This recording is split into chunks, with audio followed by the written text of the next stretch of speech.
Hello friends, it's Sarah from Sweet Scents from the Dollhouse. If you're new to my channel, welcome, subscribe, hang out with us. If you're a returning Waxie, as always, welcome back. Today, something super exciting happened. I got to meet my very first subscriber. How cool is that? She emailed me a couple weeks ago, so I knew that this was going to happen. She asked me if I could help her get some oregano oil. I was like, no problem, girl, I got you. So it came in, and I was like, okay, I'm going to be in your area this day, whatever, I'll come by and drop it off. Not only is this woman a die-hard waxaholic, just like me, she basically lives in my backyard. Well, technically I live in the middle of nowhere, but she lives 40 minutes, like the next closest city to me. So we're practically neighbors, right? So I was like, yeah, I'm going to be in your area this Friday. I'll come by with your oils, and oh, by the way, I've got a bunch of wax that I want to share with you.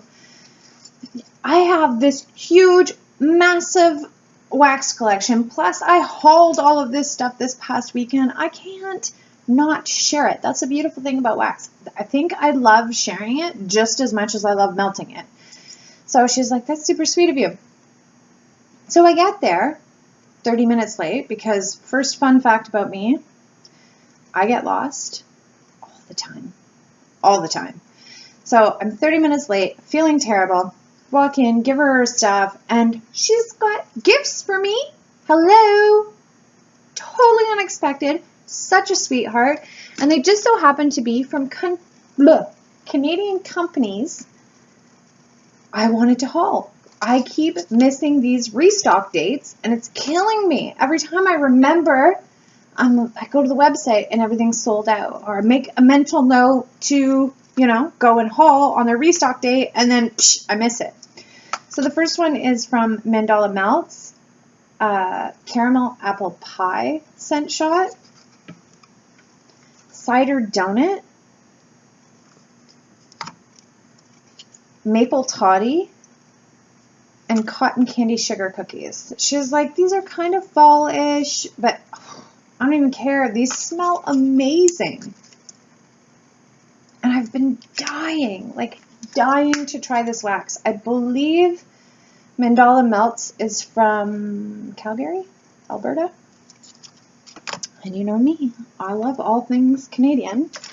And the next one, I think she's like brand new and from Ontario, just like us, is Tallulah and Poe. So there's Unicorn Dreams, which is luscious sleepy type, lavender tonka beans, and ylang ylang. Sticky Treats, which is zucchini bread, vanilla cake, cotton candy frosting, vanilla bean Noel, and butterscotch candy. Milky Way, which is sugar milk, Deluxe, and Lullaby Baby, lavender and coconut milk. So I don't care that these are, well, some of them are fall-ish. These are all going in my February melting basket. I cannot wait to give you Canadian Waxies a review on these Canadian companies. Super stoked. It was just so sweet. It was so sweet. She had no, there was just no need to give me a gift, especially when I'm an asshole and I show up 30 minutes late.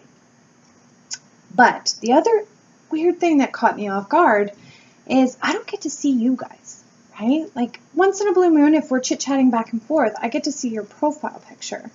And sometimes there's no profile picture, or sometimes it's the most adorable picture of your child, Bernadette, you know I'm talking about you, in the bathtub with the hair all spiked up with the shampoo. Like some of you guys have the most adorable pictures, or I get to see one little snapshot of you, but I don't actually get to see you.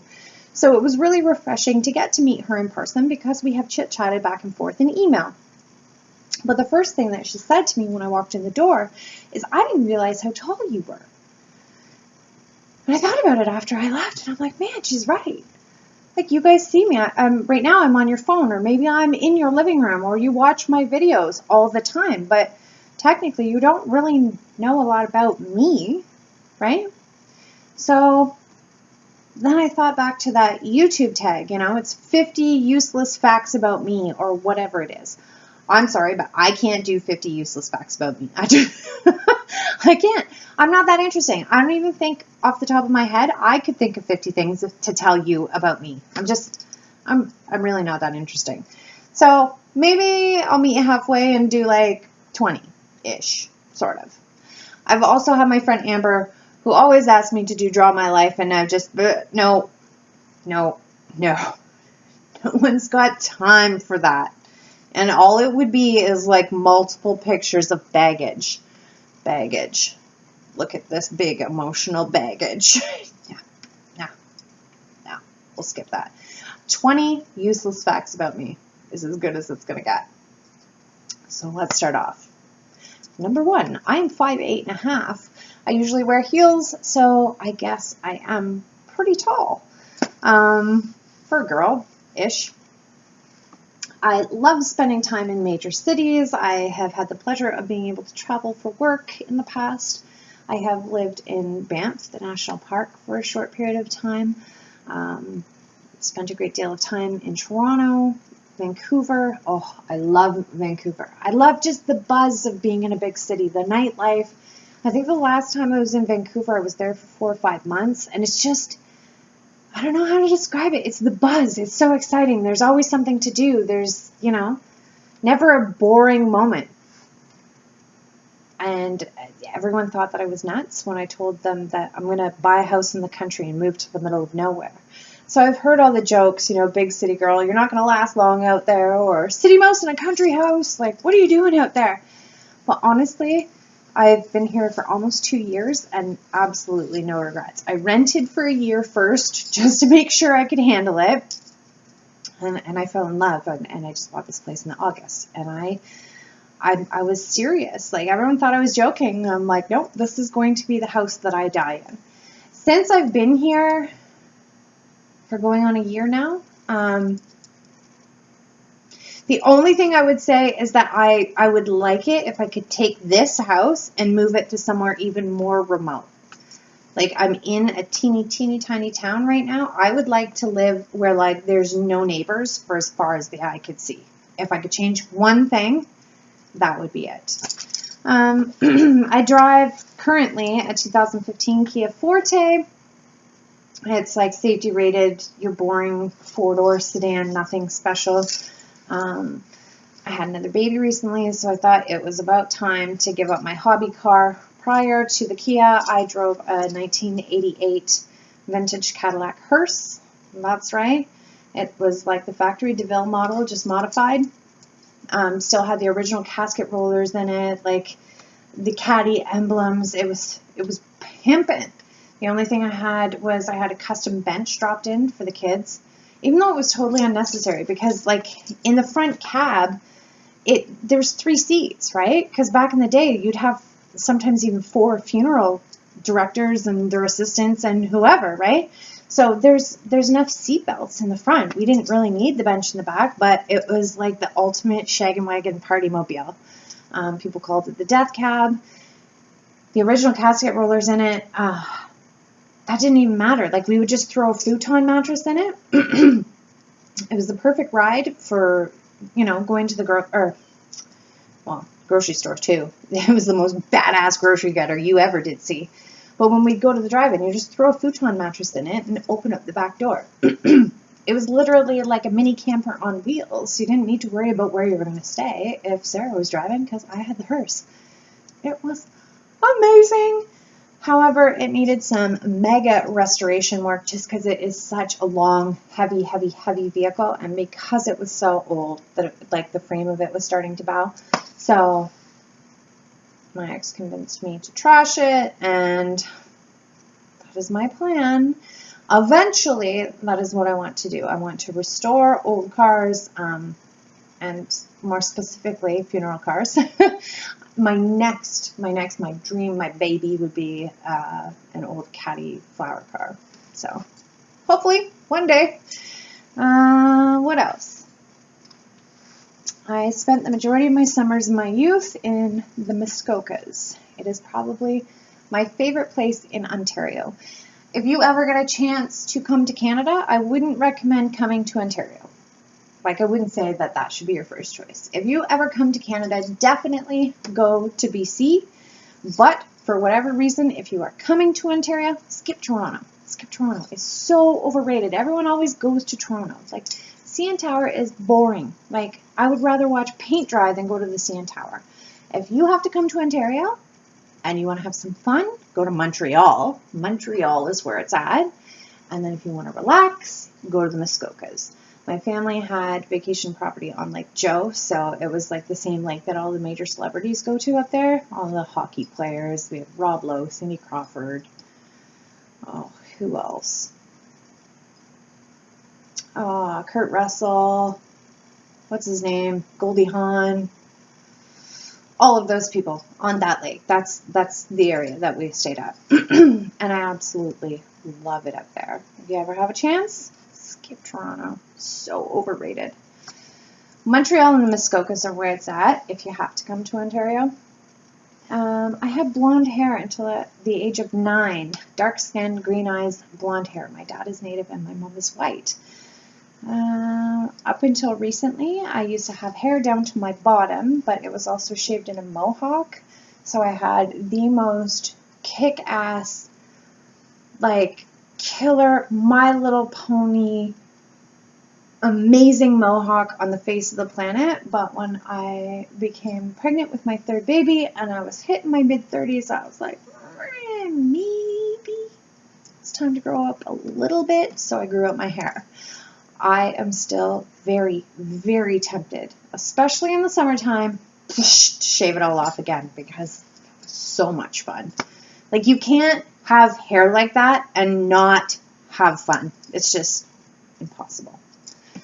What else? I was clinically diagnosed with OCD and a number of other really shitty things at the age of 18. I hate it when people are like, I have to keep my car clean because I'm so OCD. No.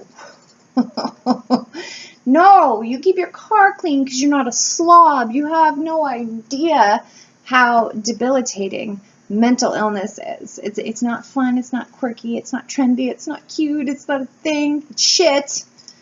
And it ruins people's lives. Thankfully, I've got mine, for the most part, under control. I haven't taken meds in a very long time, but I'm not by any means saying that I'm cured. It still has its way of jumping up and biting me in the ass when I least expect it, but it sucks. It sucks. I would best describe clinically having OCD as your life is like organized chaos. It's not about cleanliness. It's not about organization. It's horrendous and it's time consuming and it's you know, in all reality, it's stupid. I remember my mom didn't really understand when I was younger how it worked. You know, I would try and tell her. It's like I have a movie playing in my head, but I don't control what I'm watching. And my mom, and I love her to pieces, but I would be doing something repetitiously because I do the numbers and the counting and some of the very most annoying parts of having OCD. I have those traits. And my mom would, and I love her, but she would say, just stop. That is the worst thing to say to somebody who has like true mental illness, is just stop. Obviously, if I could just stop, I would. It's beyond people's control, right? So it's not trendy, it's not cute, it's not quirky, it sucks. What else? I was vegan for 9 years. It takes a lot of work, a lot of preparation, a lot of dedication. Now I'm just vegetarian. I've seen the Tragically Hip 48 times. I have so many tattoos. I think I lost count about 6 years ago, and I have so many more planned. I have a lot of unfinished ones too, though. I find, like, when I was younger, I was like, yeah, let's get more. You know, I would go and I would sit for 12 hours like a rock, and I'm like, yeah. My biggest tattoo goes from the back of my thigh all the way. Oh, wrong side. I don't even know where it is. Anyways, it goes almost up to my armpit. Which side is it? else on this side. See, that's how many tattoos I have. I forget where they are. But it goes from the back of my leg into my armpit. And back in the day when I was younger, I'm like, yeah, let's do this. Now I have like all this that needs to be finished. Do you know how tender? Like, you know when people are trying to piss you off and they pinch you in here? Do you know how much this place hurts? Now that I'm older, I'm like, yeah, it looks like shit because it's not finished, but because it hurts. You know, I have so many tattoos I lost count, but I think it's so stupid when people are like, does tattoos hurt? And other people will be like, no, it doesn't hurt at all. That's a lie. Yes, it does. It's needles. It's needles, and there's blood involved. Of course it hurts. Of course it hurts. So anyone who tells you it doesn't hurt is bullshitting you. It hurts. But I think when I was younger, it just, depending on how bad you want the tattoo, it doesn't really matter, right? So I have several to finish, and I want 5 more, and then I'm done. Because then I will literally be covered. What else? I'm terrified of getting sick to my stomach. I am sure there's some sort of like clinical classification or name for it, phobia, whatever, but I don't know offhand. I don't even know when it started. I've been terrified for as long as I can remember. My mom told me, like, I don't specifically remember doing this because I don't have very many memories of when I was a child, but my mom said that I used to stand at the top of the stairs anytime, like in the middle of the night when I got sick to my stomach or felt like I was about to get sick to my stomach. I'd stand at the top of my stairs, and my mom slept like 2 floors down, and I would scream bloody blue murder like the house was on fire. And as I was screaming, I would lose control and projectile vomit all the way down the stairs. My mom would come up and she'd be like, Sarah, why can't you just be normal and go to the bathroom? Like, you knew you were getting sick to your stomach. You were screaming, Mom, I'm gonna puke. Go to the bathroom. Well, you wouldn't be able to hear me if I was screaming in there. So this has been like since the beginning of time. I have always been terrified of it. I have no idea. Now that I'm older, I can't even tell you the last time I actually vomited because I control that. I make that stop. I will not let that happen. I love it when my kids get sick. That sounds sick. No, I don't love it when my kids get sick, but I'm always so proud. I'll hear them get up in the middle of the night and run for the bathroom. And all of a sudden, I know what's going on. You hear it, right? So I fly into like super mom mode. Oh my God, you're puking. Are you okay? What can I get you? Oh my God, do you need a cold towel? Can I get you a drink? And my kids stand up and they're like, I need my toothbrush and I need you to leave me alone. You are nuts. Leave me alone. And I'm like, okay. But I just want to like go and pat them on the back and be like, I'm so proud of you. You puked. I'm so proud of you. You're so brave. Kids look at me like, you're fucked. So yeah, it's just, I don't know where it comes from, but my kids are champs. I am a wimp. Next one, I'm super antisocial. Like wicked antisocial, and that's really hard to believe because I have a YouTube channel. I sit here and I talk and I make daily videos and I'm a blogger, but I am the most antisocial person you probably would ever meet. I don't have a cell phone. I am absolutely horrendous for texting back. I will read a text message and respond in my head, and then I won't text back. I avoid phone calls.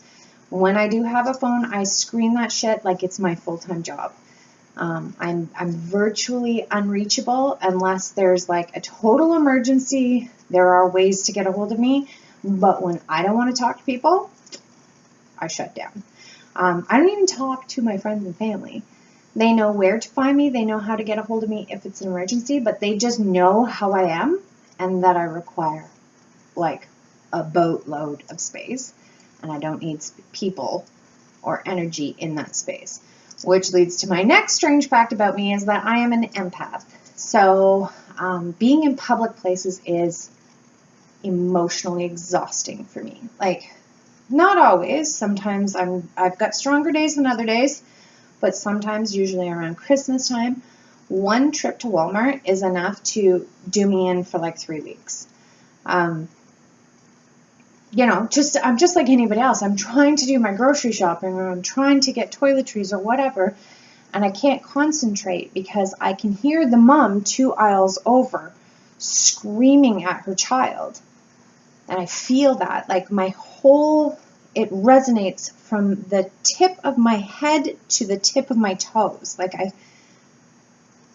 that's the best way I know how to describe it, is I feel that energy. I feel the anger and the sadness and the disappointment, and I take that all in. And that's just one. You've been to Walmart. There's chaos happening in every aisle, and instead of just checking off my grocery list, I'm taking that all in.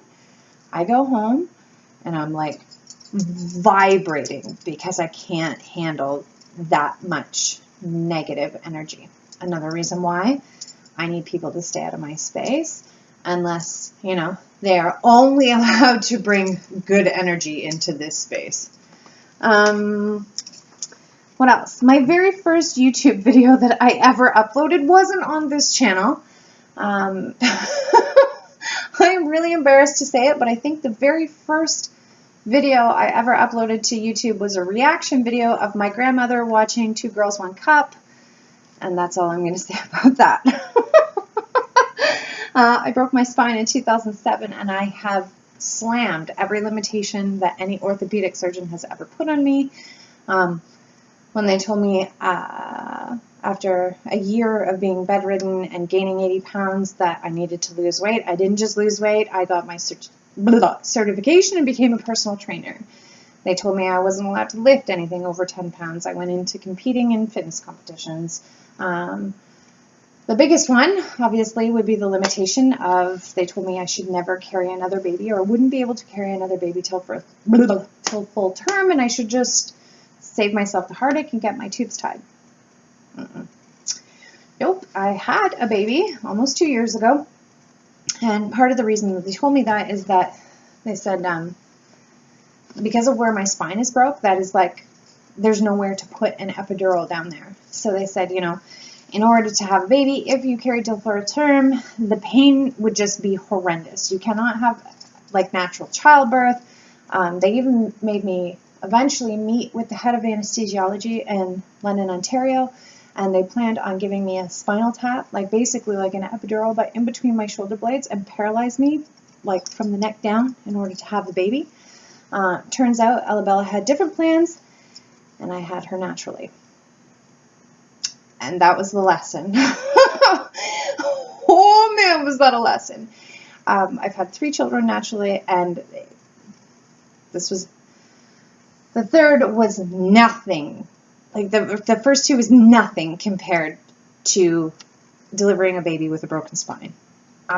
It didn't even feel like I was giving birth to her. It felt like she was coming out my back. Like, do you remember that scene in Spaceballs where the alien rips out of his chest and then he's like, hello, my baby, hello, my darling, you know that? That's what I felt like was happening, but out my back. It was a disaster. Now I make a vow. I will listen to my orthopedic surgeon from now on. I will continue to push the boundaries a little bit, but never again that much. Never again. I learned my lesson. What else? I love snakes, but I hate spiders. I rescue snakes if and when I can. This one that I have right now in particular, she was only supposed to be with me for a short amount of time. I would prefer to help more snakes than just have one and hang on to it. I find, I don't know, maybe in your area it's the same way. I find there's a lot of punks that think that, you know, if they get a snake, like a cute baby snake from a pet shop, they're going to be badass. You know, it's a badass, scary animal.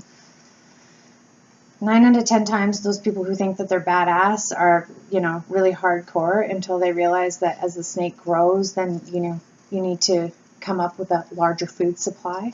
And those same badass people don't feel so gangster when they have to feed a really cute bunny to a snake.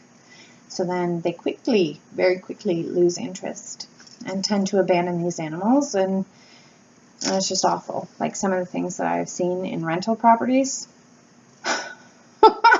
I remember one of the first calls when I did a snake rescue was at a rental property. And this little old lady, and her English was very broken, so I hardly understood her on the phone. But what they'll do is just abandon the snake in a rental property. And this was a 14-foot python in a bedroom. Like, it had outgrown, and they couldn't afford a cage for it. So they had a makeshift bedroom in this townhouse in the basement and just put a door on it and closed it. So the landlord, or like the superintendent or whatever, went into the unit to clean it up afterwards and opened the door. This ginormous snake. So yeah, I love snakes. I love rescuing snakes. I think it's great. I think people should stop purchasing exotic animals, period. And if you are that interested in having one, rescue one. I hate spiders though. I hate them. I had somebody contact me, and she had a snake as well as a spider that she wanted to rehome at the same time. Her son had lost interest in his pets. Right? So she brought them over, and literally it was summer here in Ontario, but I was like, the snake can come in, that spider has to stay on the porch. Not a chance is that thing coming in. Strange, but whatever. I cannot deal with spiders. I am cursed. I am absolutely 110% believe that I am cursed. Every man who has ever loved me is dead. And not just dead, like died in awful, tragic, super sad ways. So I'm convinced I'm cursed. And high five to being single forever, because I'm not doing that to anybody else. It's inhumane and it's cruel. So, you know, this is the limit. Don't come near me unless you want terrible things to happen to you, because I am cursed. What else? My heart is in the Rocky Mountains. I love to go there every chance I get. I love to spend time there. More recently, while I was working in Banff, I spent a great deal of time, as I was working at the base of the Canadian Rockies. But I spent a great time on the mountains, in the mountains, hiking the mountains. I just, how do I say it? Like, I'm not a religious person, but if I had to say that there was a time in my life I felt the closest to God, or if I felt the closest to magic, it's in the Rocky Mountains. I have no idea how to explain it other than it's the most healing place. Like, you feel the energy radiate through you. If you have some healing to do, if you need to let some shit go, like seriously let some shit go, I highly advise a trip to the Canadian Rockies. It's just nothing short of magic. I love it there. What else? My children. My firstborn is named Tatum. She will be 18 in April. She is named after, remember the very first Scream, the very first one. Neve Campbell was the lead character, but she had the blonde friend, like the big boob, busty blonde, and she dies in the automatic garage door. Do you remember that? She tries to crawl through the dog door, and then the killer pushes the button, and the door lifts up, and that's supposed to kill her, like logically, stupidest part in the movie. But that character's name was Tatum in the movie, so I named my daughter Tatum. My second daughter is named after a Tragically Hip song, one of my favorites, Grace 2. I'm a die-hard Hip fan forever. Gord Downey died on my birthday. He was a personal friend of mine. Love everything about him, his band, his life, whatever. So I named my daughter after one of my favorite songs, Grace 2. Tatum and Grace 2. Because I thought that those would be my only two.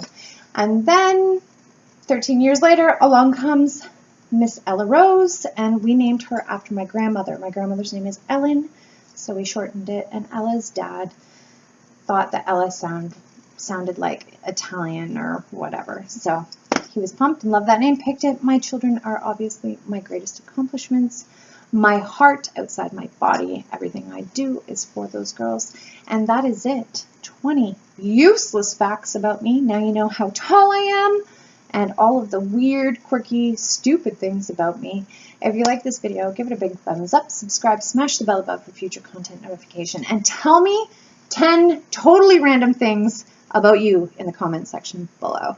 I look forward to getting to know all of you better. Bye for now.